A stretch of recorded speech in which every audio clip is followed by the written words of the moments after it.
श्री बसवेश्वर महाराज की जय. दत्त जयंतीसाठी दर्शन घ्यायला रात्रीच्या 11ला चालतो आम्ही नरसोबाच्या वाडीला. लागणारी सगळी कपडे भरलो, बॅगेत घातलो, हुडी घेतलो बॅग. चल येतो.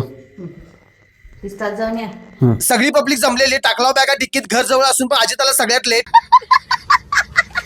चॅम्पियन ड्रायव्हर किशोर पण झाला सेट. मग डायरेक्ट आलो पेट्रोल पंपाला. तिथे येऊन गाडीत हवा भरून आलो. मग आम्ही डायरेक्ट पेट्रोल भराय. किशोर, नरसोबावाडीला जायला किती पेट्रोल भरावं लागेल? 1500 जाऊन येते. हीच तर चॅम्पियन ड्रायव्हरची खासियत आहे. पेट्रोल भरून पेमेंट करून वायफाय कनेक्ट करून गाणी ऐकत थांबलो. मग आम्ही चहा प्यायला. मागोमाग आली दुसरी पण गाडी. अजितने दिली अशोक दादाने व्हीआयपी एंट्री. चहा ऑर्डर देऊन चहा पिऊन मस्त स्नॅक्स साठी खायला घेतलो. तेवढ्यात एक आपला फॉलोअर भाऊ गाठ पडला. भावाला भेटून एकदम भारी वाटलं. हसत मजा करत गप्पा मारत गाडी चालली आमची नरसोबाच्या वाडीला.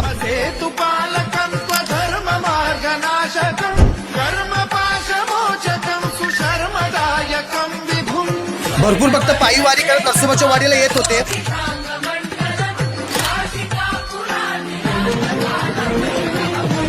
तुम्ही पण आलता का नरसोबाच्या वाडीला? कमेंट मध्ये नक्की सांगा. आणि आमचं दर्शन ते कसं झालं बघण्यासाठी आत्ताच फॉलो करा.